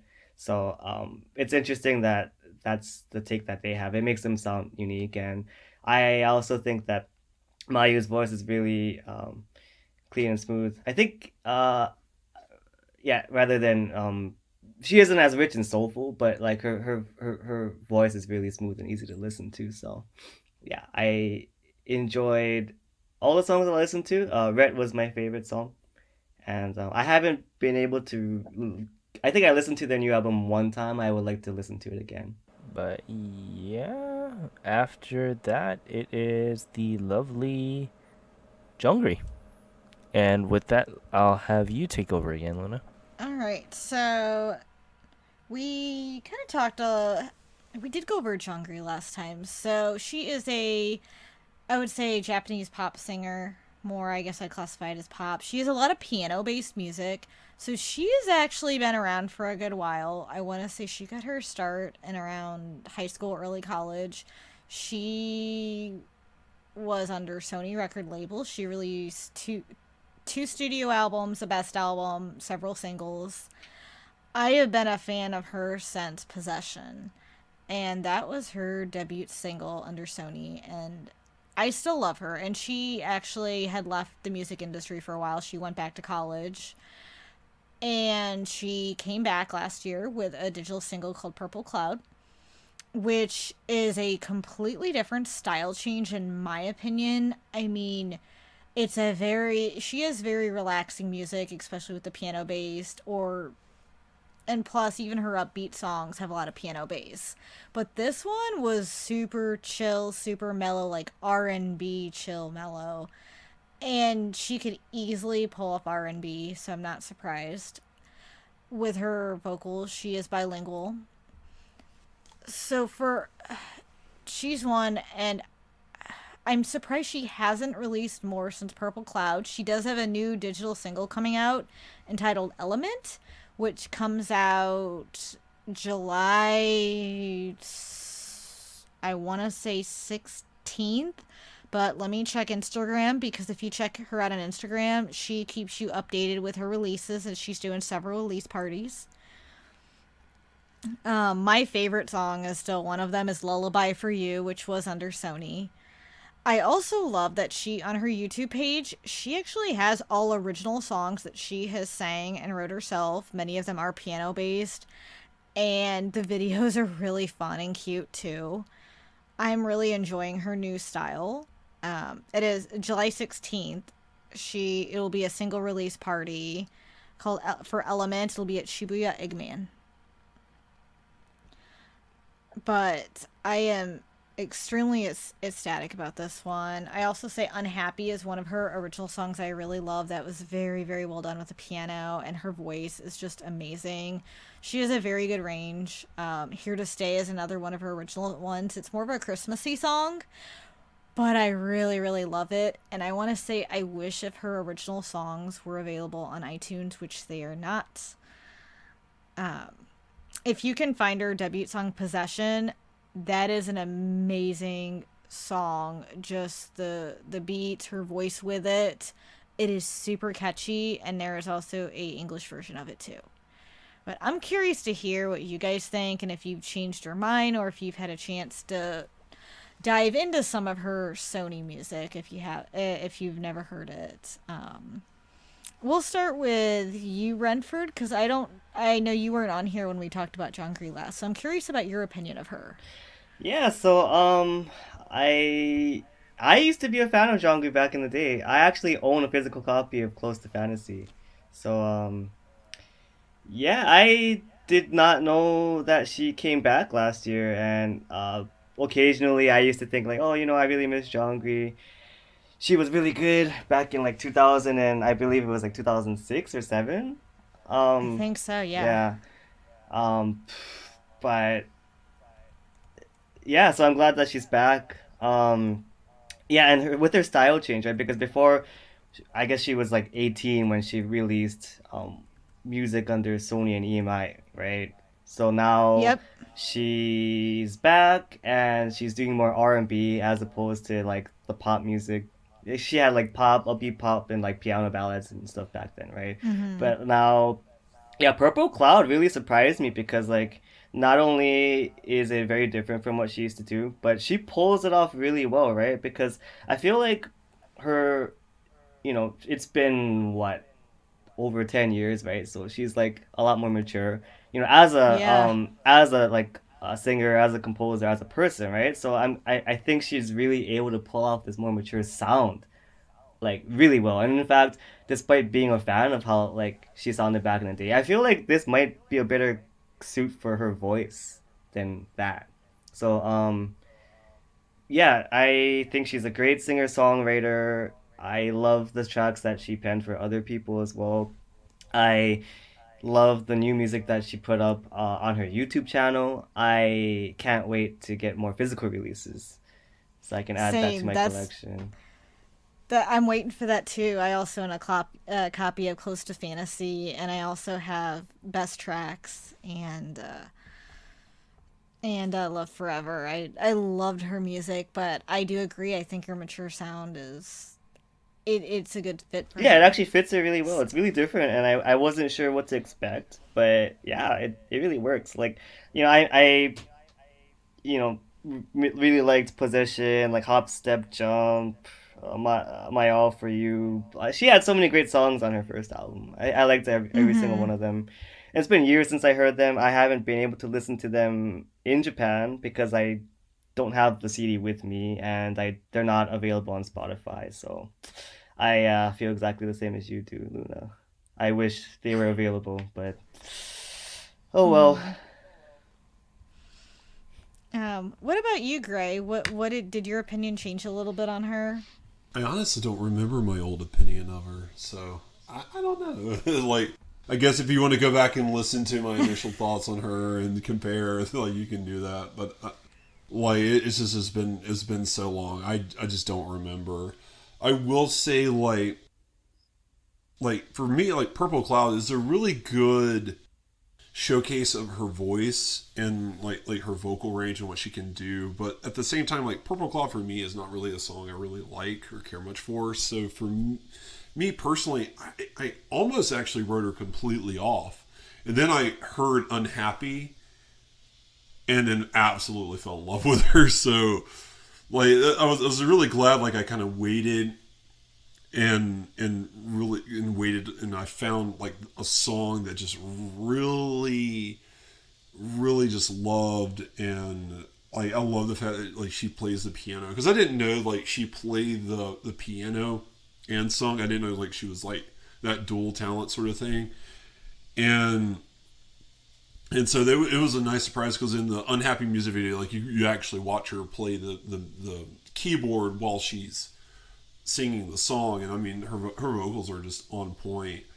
So yeah, like no, I really like Jongri. I'm kind of glad that we were able to cover her, because I probably would have never have given her much of a second, especially just like because Purple Claw is just such a slow song, and I do tend to gravitate toward something a little bit more upbeat. But yeah, like Unhappy just spoke to me, and I loved that song. That song was amazing. Yeah, yeah, definitely. Unhappy is one of those tracks that you can sense her emotion that she's running through with that track, and it's beautifully saddening. And you can tell that in just how she performs it. It's it's something that,